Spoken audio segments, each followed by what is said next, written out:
আসসালামু আলাইকুম এভরিওয়ান। আমি নূর হোসেন আবার আপনাদের মাঝে চলে আসলাম নতুন একটি শিক্ষামূলক ভিডিও নিয়ে। আজকে আমি বাংলাদেশ থেকে বিলুপ্ত হওয়া একটি প্রাণী, তার নাম হচ্ছে নীলগাই। এই নীলগাইয়ের কাছ থেকে আমরা কী শিখতে পারি এবং নীলগাইয়ের জীবনটা কেমন এই বিষয়ে আমরা কথা বলবো। তো নীলগাইয়ের বিষয়ে আমার ধারণা অতটা না যে আপনাদের অনেক বিস্তারিত, মানে এগুলো আপনার ইন্টারনেটে সার্চ দিলে ওর যে জীবন সম্পর্কে বা ও প্রাণী সম্পর্কে বিস্তারিত জানতে পারবেন। কিন্তু আমি যেটা শিখলাম সেটাই আপনাদের বলার চেষ্টা করব। যে একটা আমাদের দেশে তো 1990 সালের পর থেকে নীলগাই বিলুপ্ত হয়ে গেছে। এখনও দুই একটা নীলগাই কোনো সংরক্ষণাগারে থাকতে পারে, তাদের মাধ্যমে প্রজনন করে নতুন নীলগাইয়ের প্রজন্ম বাড়ানোর চেষ্টা করছে। আমি আল্লাহর কাছে দোয়া করি নীলগাইয়ের প্রজাতির জন্য আমাদের মধ্যে ফিরে আসে। তো নীলগাইয়ের কাছ থেকে আমরা যেটা শিখতে পারি সেটা হলো, আমরা মানুষরা যেমন বিয়ে করি, প্রজননের মাধ্যমে বাচ্চা হয় আমাদের, আমরা তাদের মানুষ করি, লালন পালন করি, এরকম কিন্তু নীলগাইয়েরাও এরকম প্রজনন করে, তারাও বাচ্চা জন্ম দেয়। কিন্তু যেটা বিষয় হলো, যখন নীলগাইয়ের প্রজনন মৌসুম আসে তখন পুরুষ নীলগাই, দুটি পুরুষ নীলগাই মারামারি করে, বা পুরুষ নীলগাইগুলো মারামারি করে যে জয়ী হয় সে কিছু কয়েকটি নারী সঙ্গীর সাথে মিলিত হয়। কিন্তু এখানে সবচেয়ে মজার বিষয় যেটা আমি দেখলাম, যে নীলগাই, পুরুষ নীলগাই, যে ধরেন দুইটা নীলগাই যে মারামারি করে একজন যে জয়ী হয়েছে, সে এখন 3টি 4টি বা কয়েকটি নারীর সাথে মিলিত হবে। কিন্তু এখানেও সে ওই নারীদের কাছ থেকে অনুমতি নেয়। তারা তাদের কোনো একটা অঙ্গ নাড়িয়ে বা কোনোভাবে তাদের ইশারা দেয় যে সে ইচ্ছুক, মিলিত হতে ইচ্ছুক, তখন সে পুরুষটা ওই নারীর সাথে মিলিত হয় বা কয়েকটি নারীর সাথে মিলিত হয়। কিন্তু যদি কোনো নারী তাদের আচরণ বা অঙ্গভঙ্গির মাধ্যমে ইঙ্গিত দেয় যে আমি রাজি নই মিলিত হতে, তাহলে ওই পুরুষ নীলগাইটি আর তার সাথে মিলিত হয় না। তখন সে অন্য পুরুষ নারী সঙ্গীর সাথে মিলিত হয়। তো দেখুন, এই নীলগাইয়ের মধ্যে কত কিছু আমরা শিখতে পারি। এই ছোট্ট একটা বিষয় যে সে জয়ী হয়েছে, সে একটা লড়াই করে জিতেছে, এখন সে কিছু মহিলার সাথে, মানে মেয়ে নীলগাই বা মহিলা নীলগাই, মানে যেটা স্ত্রী নীলগাইয়ের সাথে স্ত্রীলিঙ্গের সাথে মিলিত হতে পারে, কিন্তু স্ত্রীলিঙ্গের সাথে মিলিত হতে পারে। কিন্তু সে তাদেরকে সম্মান দিচ্ছে, এবং তারা যদি না বলে তখন সে আর তাদের সাথে মিলিত হচ্ছে না। তো এটাই আমরা শিখতে পারি যে আমাদের বর্তমান সমাজে এরকম আমরা নারী পুরুষ উভয়ে একে অপরকে সম্মান করতাম এভাবে, তাহলে আমাদের সমাজ থেকে অনেকাংশে ধর্ষণ বা নির্যাতন, অন্যায়, দুর্নীতি এগুলো আমরা প্রতিরোধ করতে পারতাম। আমাদের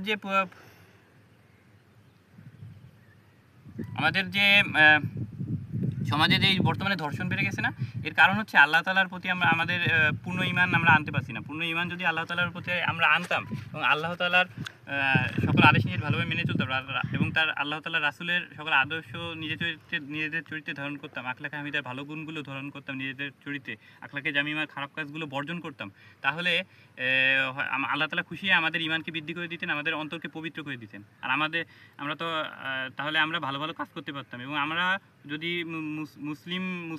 মুসলিমরা ভাই ভাই হিসাবে একত্রে মিলেমিশে থাকতাম, এবং আমাদের অপর স্ত্রীলিঙ্গের সবাইকে নিজেদের বোন মনে করতাম, তাহলে এই ধর্ষণ অনেকটা কমে যাইতো। নীলগাইয়ের কাছ থেকে আমরা এটা শিখতে পারি যে হোক না সে আপনার স্ত্রী, কিন্তু আমরা তো অনেক সময় ঘরের মধ্যেও আমরা নারীদেরকে জোরপূর্বক ধর্ষণ করতেছি, কিন্তু বা তাদেরকে কষ্ট দিচ্ছি। একজন নারী গৃহিণী হিসাবে তার সন্তান মানুষ করে, লালন পালন করে, তারপরে অনেকে আবার কর্মজীবী মা আছে। তা সবাই দেখলাম, আমাদের মায়েদের আমি দোষ দিচ্ছি না, আমাদের কি দেখুন হাতের 5টা আঙ্গুল যেমন সমান না, দেখুন এদিকে তাকালে বুঝবেন যে হাতের 5টা আঙ্গুল কিন্তু সমান না। তেমনি আমাদের সমাজে ভালো মন্দ নিয়ে আমাদের বসবাস, ভালো মানুষ থাকবে, খারাপ মানুষ থাকবে, কিন্তু আমাদের ইসলামের সৌন্দর্য এটাই যে আমাদের আল্লাহ রসুল বলেছেন যে আমাদের চরিত্র এত সুন্দর হতে হবে, এত ভালো হতে হবে, যেটা দেখে অপর বিধর্মী যারা ভাই বোনরা আছে তারা আমাদের ধর্মে চলে আসে, এবং আমরা সবাইকে মানুষ হিসাবে মূল্যায়ন করব। সেটা আমাদের বাসাবাড়ি হোক, সমাজের কোনো জায়গায় হোক, কোনো শিক্ষা প্রতিষ্ঠান বা কোনো অফিস আদালত, সব জায়গায় আমরা যদি মানুষের সাথে সুন্দর ব্যবহার করি, ভালোভাবে কথা বলি, একে অপরকে সম্মান করি, তাহলে আল্লাহ তাআলার রহমতে আমাদের দেশটা হয়তো আরও সামনে অনেক দূর এগিয়ে যাবে, ভালো কিছু আমরা করতে পারবো, ভালো কিছু অর্জন করতে পারবো। আর সর্বোপরি যেটা বলতেছিলাম, আমাদের আল্লাহকে ভয় পেতে হবে, আল্লাহকে ভালোবাসতে হবে, আর আমাদের সর্বোচ্চ চেষ্টা দিয়ে ভালো ভালো কাজ করার চেষ্টা করতে হবে। যেমন 5 ওয়াক্ত নামাজ পড়া, কোরআন শরীফ পড়া, তারপরে দান সৎকার করা, জাকাত দেওয়া, মানে আপনার সামর্থ্য অনুযায়ী যতটুকু আপনি ভালো কাজ করতে পারেন সেটা আপনি দুনিয়াকে দেখানোর জন্য না, আল্লাহকে দেখানোর জন্য করবেন। আল্লাহ আপনি আগে রাজি খুশি করার উদ্দেশ্যে করতেছি, এবং আমি আমার দুনিয়ায় যেন আমার চিন্তাভাবনা কাজকর্ম সব কিছুর দ্বারা আপনাকে দুনিয়ায় রাজি খুশি করতে পারি, এবং আমাকে দুনিয়ায় সফল কাম করুন এবং আখিরাতে আমাকে সফল কাম করুন। এবং আমার সকল ভাইদের জন্য আমি এই একই দোয়া যদি করি, আমি দুনিয়ায় ভালো থাকতে চাই, আমার সকল ভাইদের সাথে আমি মিলেমিশে থাকবো, সবার সাথে ভালো ব্যবহার করব, এবং আমরা সকলে একত্রিত হয়ে ভালো ভালো কাজের মাধ্যমে দুনিয়া সফলকাম হব এবং আখিরাতে জান্নাত লাভ করবো। এই চিন্তা যদি আমরা করতে পারি তাহলে আমাদের মধ্যে আল্লাহ তাআলা রহমত আল্লাহ তাআলা দান করবেন, এবং আমরা আমাদের মধ্যে মনুষ্যত্ব সৃষ্টি, আমাদের মধ্যে মনুষ্যত্ব আল্লাহ দান করবেন। তারপরে আমাদের মধ্যে সততা, দেশপ্রেম, দায়িত্ব যেরকম ভালো গুণগুলো আল্লাহ দান করবেন। আমাদের বিভিন্ন ধরনের বিপদ আপদ থেকে আল্লাহ আমাদের বাঁচিয়ে আনবেন। দেখুন না, ওই যে কিছুদিন আগে করোনা হলো, কত মানুষ মারা গিয়েছে, কিন্তু বিশ্বের অনেক উন্নত দেশের তুলনায় আমরা করোনাকে ভালোভাবে প্রতিরোধ করতে পেরেছি। তারপরে করোনা চলাকালীন সময়েও আমরা মানে অনেকেই আমরা নিয়ম মেনে চলেছি। তারপরে আমাদের সরকার বা অন্যান্য স্বাস্থ্য মন্ত্রণালয়ে যারা আছে সবাই আমরা সচেতন ছিলাম দেখে অন্যান্য অনেক দেশের তুলনায় কিন্তু আমাদের দেশে মৃত্যুর হার কম ছিল। এটাই বলতে চাচ্ছিলাম যে আমরা ওই যে প্রাকৃতিক দুর্যোগের সময় বা যেরকম মিলেমিশে মানুষকে যে বন্যার সময় আমরা সাহায্য করেছিলাম কিছুদিন আগে, এরকম যে সাহায্য করি, এরকম ভালো ভালো কাজ আমাদের করতে হবে। যেমন বৃক্ষরোপণ, তারপরে অসহায় মানুষকে সাহায্য করা, মানুষের সাথে ভালো ব্যবহার করা, এগুলো এর জন্যই বলছি যে আমরা একটা আল্লাহ রসুলের একটা হাদিস আছে যে বলছেন উনি যে মানে কিয়ামতের দিন হাসরের ময়দানে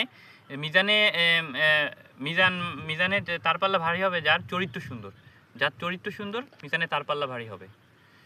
তাই আমরা চেষ্টা করব যে আমাদের চরিত্রটাকে আল্লাহ তাআলার রহমত লাভের মাধ্যমে সর্বোচ্চ সুন্দর পর্যায়ে নিয়ে যাওয়ার জন্য, এবং তাহলে আমরা ভালো কিছু করতে পারবো, এবং আল্লাহ তাআলা আমাদের উপর রাজি খুশি হবেন এবং আমাদের রহমত দান করবেন। দুনিয়ায় আমরা সফলকাম হতে পারবো ইনশাআল্লাহ, এবং আখিরাতে আমরা জান্নাত লাভ করতে পারবো। এই কথা শুনে আর আমরা যদি আমাদের ইসলাম ধর্মের সকল স্ত্রীলিঙ্গের যারা আছে তাদেরকে আমরা বোন হিসেবে ভাবি, এবং তারা যদি আমাদেরকে ভাই হিসেবে ভাবে, এবং অপর বিধর্মী যারা আছে তাদেরকে আমরা ভাই বোনের মতো ভাবি, তাহলে মুসলিমরা হবে আমাদের ইমানি ভাই, আর তারা হবে আমাদের মনুষ্যত্বের ভাই, বা মানুষ হিসেবে তাদেরকে আমরা মূল্যায়ন করবো। সবার সাথে ভালো ব্যবহার করবো, মিলেমিশে থাকবো, তাহলে দেখবেন আমাদের এই যে দেশে যত বিশ্বের বিভিন্ন প্রান্তে যে যুদ্ধ চলতেছে না, যেমন গৃহযুদ্ধ চলতেছে, ইউক্রেন রাশিয়ার যুদ্ধ চলতেছে, ইরানে যুদ্ধটা অনেক দিন ধরে চলতেছে, এখন কী অবস্থায় আছে আমার জানা নেই। আমি দোয়া করবো ইরানের যুদ্ধটা বা বন্ধ হোক। তারপরে সিরিয়া, লিবিয়া, ইয়েমেন, ইরাক, আরও অন্যান্য দেশে গৃহযুদ্ধ, সন্ত্রাসবাদ এগুলো চলতেছে। আমাদের এগুলো যদি বন্ধ করতে হয় তাহলে আমাদের সকল মুসলিমদের একত্রিত থাকতে হবে। আমরা মিলেমিশে থাকবো, একত্রিত থাকবো, ভালোভাবে দুনিয়াবে শিক্ষায় শিক্ষিত হবো, ইসলামী শিক্ষায় শিক্ষিত হবো, এবং আল্লাহর সকল আদেশ নিষেধ মেনে চলবো, রাসূলের আদর্শ নিয়ে জীবনযাপন করার চেষ্টা করবো, এবং সর্বোপরি সকলের সাথে ভালো ব্যবহার করবো, মানুষ হিসেবে মূল্যায়ন করবো। তার গায়ের রং কেমনই হোক, সে মোটা, চিকন, খাটো যাই হোক, আমরা তাকে মানুষ হিসেবে মূল্যায়ন করবো। একটা হাস্যকর লাগে কথাগুলো বলতেছি, অনেক বড়, যদি বেশি কিছু বলে থাকি ক্ষমা করবেন। তাও যেটা বলতে হাসি পাচ্ছে যে আমরা মানুষকে চিন্তা করি আমাদের কাপড়, আমার এই যে ড্রেস আপের উপর, আমার জুতা, আমার শার্ট প্যান্ট, আমার জুতা, আমি কীভাবে কথা বলি, এগুলোর উপর, কিন্তু আমার অন্তরটা কেমন, আমি কি ভালো না মন্দ, এটা মানুষ চিন্তা করে না। মানুষ চিন্তা করে কার কাছে কত টাকা আছে, কার ক্ষমতা আছে, কে সুন্দর ড্রেস পরলো, কারো কাছে কত ভালো কী হয়, তার শিক্ষাগত যোগ্যতা কার বেশি আছে, এগুলোর উপর মানুষকে আমরা মূল্যায়ন করি। কিন্তু আল্লাহ তাআলা আমাদের এইগুলার কোনো কিছু চান না। আল্লাহ তাআলা আমাদের শিক্ষা, পোশাক, মানে অন্যান্য যোগ্যতা, ক্ষমতা এগুলার পরোয়া করেন না। আল্লাহ তাআলা আমার অন্তরকে বলছেন আমাদের অন্তরকে পবিত্র করতে। আমরা দেখি হচ্ছে মানুষের বাইরেরটা, আর আল্লাহ হচ্ছে আমাদের অন্তরটা দেখতে পায়। এর জন্য উনি আমাদের অন্তর দিয়ে আমাদের অন্তরটাকে আমাদেরকে অনেক ভালোবাসে। এটাই বলা ছিল, মানে গুছিয়েভাবে হয়তো বলতে পারিনি, যে তবুও যদি বেশি কথা বলে থাকি বা ভুল ত্রুটি কিছু হয়ে থাকে ক্ষমা সুন্দর দৃষ্টি দেখবেন, এবং আমার কথাটা যেগুলো বলছি সম্পূর্ণ ভিডিওটি না টেনে দেখার চেষ্টা করবেন, এবং তাহলে আপনি অনেক কিছু শিখতে পারবেন। যদি আমার এই ক্ষুদ্র প্রয়াসটুকু, যে আমার এই ভিডিও দেখে যদি একজন মানুষ অন্তত শুধরায়, মানে একজন মানুষ নিজের জীবনকে পরিবর্তন করতে পারে, ইসলামের দিকে নিতে পারে, বা দুনিয়ায় সফলকাম হতে পারে, আখিরাতে জান্নাত লাভ করতে পারে, এই মন মানসিকতা আসতে পারে, বা আমরা ভালো ভালো আমল করতে পারি, তাহলে হয়তো আল্লাহর রহমতে আমরা সবাই ভালো কিছু করতে পারবো। এই বলে আমি আমার কথা এখানে শেষ করছি। আমি নূর হোসেন, আপনাদের ভাই। আমাকে এসে আমার জন্য অনেক দোয়া করবেন, আপনাদের জন্য অনেক দোয়া রইল, যে এবং সবাই ভালো থাকবেন। আসসালামু আলাইকুম।